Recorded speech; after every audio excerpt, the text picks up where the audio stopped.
नमस्कार दोस्तों, स्वागत है आपका हमारे channel target for IAS and MPSC with के। आज है 24 नवंबर 2021 और हम लोग डिस्कस करने वाले हैं आज का मध्य प्रदेश का करंट अफेयर।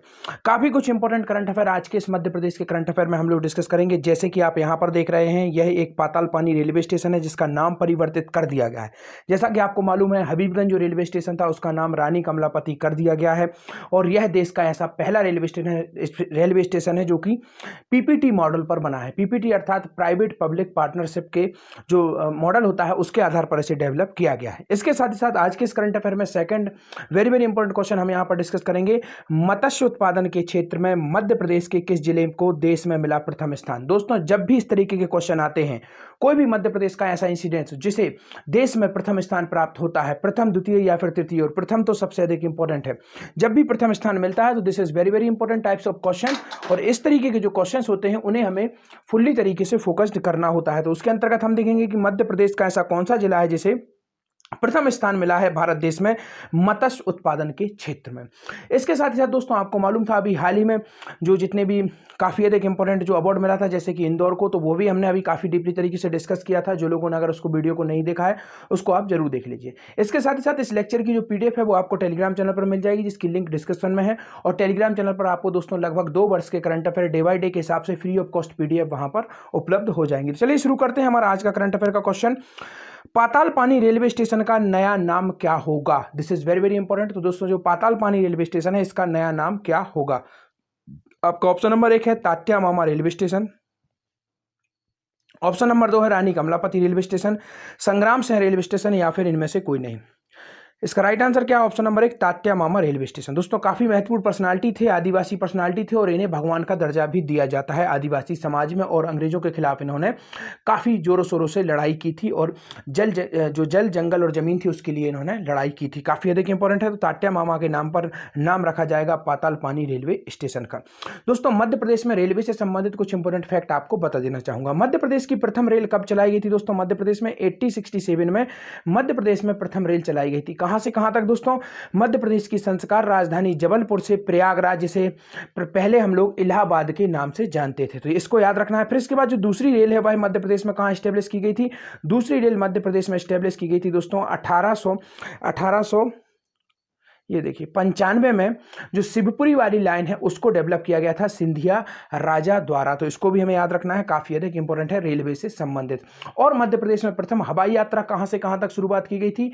1948 में। यहां पर मैं आपको बताना चाहूंगा 1948 में इसकी स्टेब्लिश किया गया था और यह इंदौर से ग्वालियर के बीच शुरुआत की गई थी 28 जुलाई को। याद रखिए 26 जुलाई को दोस्तों, जी हाँ 26 जुलाई 1948 को इसको शुरुआत की गई थी। तो चलिए आगे बढ़ते हैं, देखते हैं पातालपानी किस शहर के पास है। तो अभी हमने देखा जो पातालपानी है उसका नाम बदलकर क्या कर दिया जाएगा? तात्या मामा नाम रख दिया जाएगा इस रेलवे स्टेशन का। अब हम देखते हैं पातालपानी किस शहर के पास है। दोस्तों, यहां पर एक इंपॉर्टेंट वर्ड आपको बताना चाहूंगा। जितने भी आप देखेंगे आदिवासी जो जनजातीय महापुरुष, इनमें अधिकतम के नाम के पीछे आपको एक वर्ड मिलेगा मामा। और जो यह मामा संबोधन है दोस्तों, यह किस जनजाति का सबसे इंपॉर्टेंट संबोधन है? तो यह जनजाति दोस्तों भील जनजाति।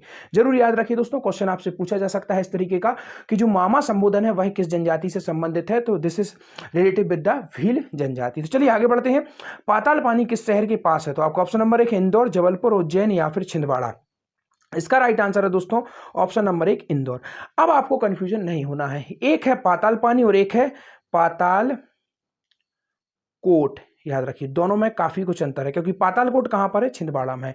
यहां पर मध्य प्रदेश की सबसे पिछड़ी जनजाति सॉरी दोस्तों, नॉट बैगा, भारिया जनजाति, यहां पर मैं आपको बताना चाहूंगा भारिया जनजाति निवास करती है। और मध्य प्रदेश की 3 सबसे पिछड़ी जनजातियां, जिसमें एक भारिया है, दूसरी है बैगा और तीसरी कौन सी है? सहरिया। याद रखिए सहरिया।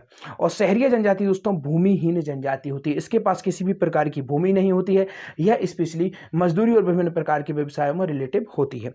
भारिया जनजाति दोस्तों स्पेशली आपको बताना चाहूंगा दाहिया नामक कृषि करती है। तो इसको आपको याद रखना है, दाहिया नामक कृषि किस जनजाति द्वारा की जाती है? भारिया जनजाति द्वारा दाहिया नामक कृषि की जाती है। तो चलिए आगे बढ़ते हैं, देखते हैं नेक्स्ट क्वेश्चन। एमपी में बदलेगा एक और रेलवे स्टेशन का नाम, तात्या मामा से पहचान पाएगा पातालपानी रेलवे स्टेशन। शिवराज सिंह चौहान की घोषणा की इंदौर के पास पातालपानी झरने के पास बने पातालपानी रेलवे स्टेशन का नाम बदलकर आदिवासियों के जननायक तात्या मामा के नाम पर किया जाएगा। चलिए आगे बढ़ते हैं। तात्या मामा का बलिदान दिवस कब मनाया जाता है? अब चर्चा हुई है तात्या मामा की, तो इनका जो बलिदान दिवस है उसको भी हमें याद रखना है, क्योंकि मध्य प्रदेश में जनजातीय जो दिवस है वह 15 नवंबर की घोषणा की गई थी, तो उसे सेलिब्रेट भी किया गया। माननीय प्रधानमंत्री नरेंद्र मोदी जी भी उस समय भोपाल में आए थे और उसी दौरान उन्होंने जो रेलवे स्टेशन है उसका नाम भी परिवर्तित किया था। अब देखते हैं हम तात्या मामा का बलिदान दिवस कब मनाया जाता है। तो आपको ऑप्शन नंबर 1 है 4 दिसंबर, 5 दिसंबर, 6 दिसंबर या फिर 10 दिसंबर। इसका राइट आंसर है आपका ऑप्शन नंबर 1, 4 दिसंबर को मनाया जाता है तात्या मामा का बलिदान दिवस। काफी अधिक इंपॉर्टेंट है। देखते हैं तात्या मामा के बलिदान दिवस पर 4 दिसंबर को निकलेगी पवित्र कलश यात्रा, मुख्यमंत्री शिवराज सिंह चौहान। तो कब मनाया जाता है दोस्तों? 4 दिसंबर को मनाया जाता है तात्या मामा का बलिदान दिवस। देखते हैं नेक्स्ट क्वेश्चन। मध्य प्रदेश में ऊर्जा साक्षरता अभियान की शुरुआत कब से की जाएगी? काफी अधिक इंपॉर्टेंट है दोस्तों ऊर्जा साक्षरता अभियान। अभी हाल ही में एक और अभियान शुरुआत की गई थी, उसका नाम क्या था दोस्तों? शुद्धि अभियान। याद रखिए, शुद्धि पखवाड़ा के नाम से भी इसे जाना जाता है। शुद्धि अभियान किससे संबंधित था? राजस्व विभाग से यह संबंधित था, और जितने भी जो राजस्व विभाग के डॉक्यूमेंट उनका डिजिटलाइजेशन किया जाना था। किससे संबंधित था? राजस्व विभाग से। अब हम देखते हैं मध्य प्रदेश का ऊर्जा साक्षरता अभियान। जैसे कि आप नाम से ही इससे समझ सकते हैं, ऊर्जा साक्षरता अर्थात ऊर्जा से साक्षर करना, लोगों को ऊर्जा की बचत के लिए प्रेरित करना, ऊर्जा को सेव करना, किस तरीके से नवीनीकरणीय ऊर्जा की ओर हम बढ़ सकते हैं, यही सब इसका उद्देश्य है, जिसको हम लोग यहाँ पर देखने वाले हैं। और आपको मालूम है मध्य प्रदेश लगातार जिस तरीके से जो सौर ऊर्जा, नवीनीकरणीय ऊर्जा के क्षेत्र में अपना कार्य कर रहा है, उसमें वो दिन दूर नहीं होगा जब मध्य प्रदेश अग्रणी राज्यों में होगा भारत के, स्पेशली नवीनीकरणीय ऊर्जा के क्षेत्र में, और यही फ्यूचर है। देखते हैं मध्य प्रदेश में ऊर्जा साक्षरता अभियान की शुरुआत कब से की जाएगी। आपका ऑप्शन नंबर 1 है 25 नवंबर, 26 नवंबर, 27 नवंबर या फिर 28 नवंबर। इसका राइट आंसर है ऑप्शन नंबर 1, 25 नवंबर को दोस्तों शुरुआत कर दिया जाएगा मध्य प्रदेश में ऊर्जा साक्षरता अभियान। याद रखिए, काफी अधिक इंपॉर्टेंट है। आगे बढ़ते हैं, देखते हैं मध्य प्रदेश में 25 नवंबर से ऊर्जा साक्षरता अभियान की शुरुआत हो जाएगी। चलिए अब देखते हैं, आगे बढ़ते हैं। मध्य प्रदेश के किन शहरों में क्रमशः 450, 550 और 500 मेगावाट के सोलर प्रोजेक्ट का शिलान्यास किया जाएगा? मध्य प्रदेश के 3 इंपॉर्टेंट सिटी हैं जहां पर दोस्तों 450 एक सिटी में, एक में 550 और एक में 500 मेगावाट के प्रोजेक्ट का शिलान्यास किया जाएगा क्रमशः से दोस्तों। इसका तात्पर्य है, पहला जो इसका आंसर होगा उसका 450, दूसरा 550 और तीसरा 500। तो आपका ऑप्शन नंबर 1 है शाजापुर, आगर या फिर नीमच। इसका राइट आंसर क्या है? उपरोक्त सभी। अर्थात जो 450 का है यह कहां पर है? शाजापुर में। जो 550 का है वह कहां पर है? आगर में। और जो 500 मेगावाट का यह कहां पर है? नीमच में। तो इसको आपको याद रखना है। वर्तमान में मध्य प्रदेश की सबसे बड़ी सौर परियोजना कौन सी है? रीवा की गुड़ा तहसील में दोस्तों। इसकी 750 मेगावाट उत्पादन क्षमता, और इसकी जो विद्युत है वह कहां पर जा रही है? दिल्ली मेट्रो को जा रही है। तो इसको आपको याद रखना है। This is very very important. तो इसको हमें याद रखना है। और नरेंद्र मोदी जी द्वारा 2020 जुलाई में 20 जुलाई 2020 को इसकी शुभारंभ भी किया गया था, वर्चुअली रूप से इसका शुभारंभ किया गया था रीवा परियोजना को। और जो ओमकारेश्वर है खंडवा में दोस्तों, वहां पर फ्लोटिंग सोलर प्रोजेक्ट बनाया जा रहा है। 650 मेगावाट उत्पादन क्षमता होगी। वहां पर तैरते हुए जो सोलर पावर प्रोजेक्ट है वहां पर उसको स्टैब्लिश किया जाएगा। देखते हैं क्या है इंपॉर्टेंट फैक्ट यहाँ पर। 25 तारीख को शाजापुर में 450, आगर का 550 मेगावाट, नीमच में 500 मेगावाट की सोलर प्लांट का होगा शिलान्यास। प्रदेश में 25 नवंबर से ऊर्जा साक्षरता अभियान की शुरुआत। और यहां पर एक और इंपॉर्टेंट क्वेश्चन आप देखेंगे, मध्य प्रदेश में होगा साइबर तहसील का निर्माण। याद रखिए, मध्य प्रदेश में तहसील स्तर पर साइबर जो तहसील है वह डेवलप की जाएंगी, क्योंकि आपको मालूम है आने वाला इस पूरा का पूरा इंफॉर्मेशन टेक्नोलॉजी पर आधारित होने वाला है। और इसलिए ग्राम स्तर से, तहसील स्तर से मध्य प्रदेश को अगर डिजिटल करना है तो इस तरीके की साइबर तहसील का निर्माण करना ही पड़ेगा। तो चलिए आगे बढ़ते हैं, देखते हैं किस कंपनी द्वारा मध्य प्रदेश में विश्व की प्रथम वर्ड दोस्तों जब भी जुड़ जाता है, चाहे वह देश की प्रथम या विश्व की प्रथम, this is very very important types of question and we don't need to avoid this types of question. तो विश्व की प्रथम 50 किलो टन क्षमता के ग्रीन हाइड्रोजन उत्पादन की परियोजना लगाने की इच्छुक है। तो कौन सी कंपनी? आपका ऑप्शन नंबर 1 है renew power private limited, power private limited, hydrogen power limited या फिर इनमें से कोई नहीं। इसका राइट आंसर है option number 1 renew power limited. दोस्तों मध्य प्रदेश में 50 किलो टन ग्रीन हाइड्रोजन उत्पादन की विश्व की पहली परियोजना लगाने के लिए इच्छुक। और इस कंपनी के जो प्रमुख जो अधिकारीगण हैं उन्होंने माननीय शिवराज सिंह चौहान जी से मुलाकात भी की है। क्या है पूरी न्यूज हम लोग यहां पर देखते हैं। प्रदेश में ग्रीन हाइड्रोजन उत्पादन की पर्याप्त संभावना, मुख्यमंत्री शिवराज सिंह चौहान ने रिन्यू पावर प्राइवेट लिमिटेड के सीएमडी श्री सुमंत सिन्हा से की भेंट।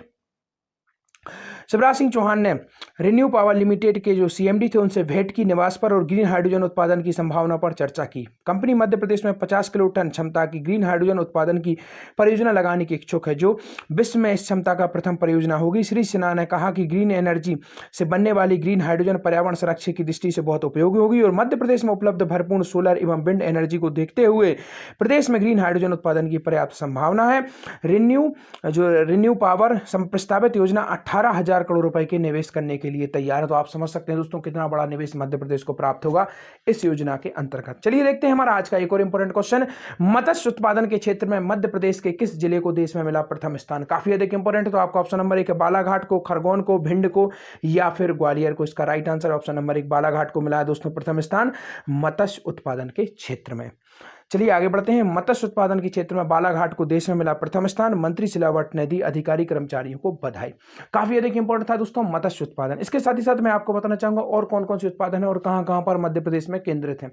काफी अधिक इंपॉर्टेंट हो जाते हैं इस तरीके की, जैसे कि मैंने आप लोगों को बताया था एक जिला एक उत्पाद के अंतर्गत आंवला जिले के रूप में किसे चुना गया है? पन्ना को। मैं बार बार यहां पर आप लोगों को रिवाइज कराता जाऊंगा। अमरूद उत्पादन के लिए किसे चुना गया है दोस्तों? भोपाल। याद रखिए काफी अधिक इंपॉर्टेंट है। इंदौर को किसके उत्पादन के लिए चुना गया है? इसका जवाब आप लोगों को देना है दोस्तों। सिवनी किसके लिए चुना गया है? सिवनी चुना गया है दोस्तों आपका सीताफल के लिए, याद रखना है, काफी अधिक इंपॉर्टेंट है। खरगोन किसके लिए चुना गया है दोस्तों?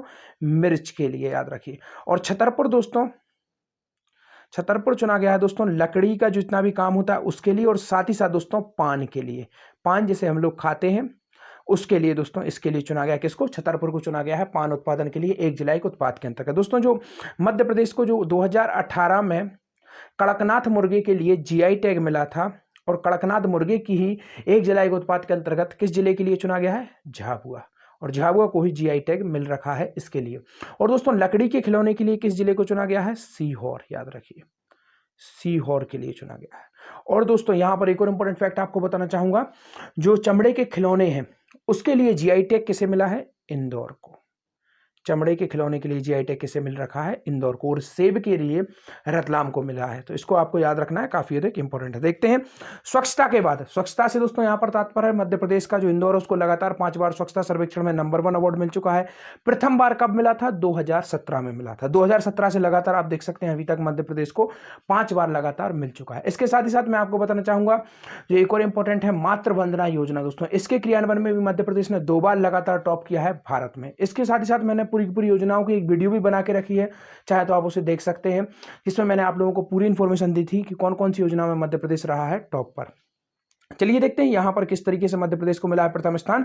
बालाघाट जिले को मत्स्य विकास क्षेत्र में उत्कृष्ट कार्य के लिए देश में प्रथम स्थान मिला। उड़ीसा की राजधानी भुवनेश्वर में विश्व मत्स्य दिवस पर बालाघाट में प्रथम स्थान प्राप्त हुआ है दोस्तों। सर्वे में देश के 70 जिलों को शामिल किया गया था और भारत सरकार द्वारा पुरस्कार स्वरूप 3 लाख रुपए और मोमेटो प्रदान किया गया है। संचालक मत्स्य उद्योग भगत सिंह, और ये सब इनके नाम हमें याद नहीं रखना, केवल इतना हमें याद रखना है कि मत्स्य उत्पादन में टॉप हमारे किस जिले ने किया है। चलिए आपको बताना है सीताफल उत्पादन हेतु किस जिले को चुना गया है एक जिला एक उत्पाद योजना के अंतर्गत। सेकंड आपका क्वेश्चन है एक जिला एक उत्पाद योजना के अंतर्गत संतरा और नींबू उत्पादन हेतु किस जिले को चुना गया है। दोस्तों वीडियो अगर अच्छी लगी हो तो जरूर चैनल को सब्सक्राइब कर दीजिए, अगर पहली बार है वीडियो को लाइक कर दीजिए और टेलीग्राम चैनल को जरूर से जरूर ज्वाइन करिए, क्योंकि वहां पर आपको फ्री ऑफ कॉस्ट इस लेक्चर की और साथ ही साथ लगभग 2 वर्ष के लेक्चर्स की पीडीएफ मिल जाएगी। धन्यवाद।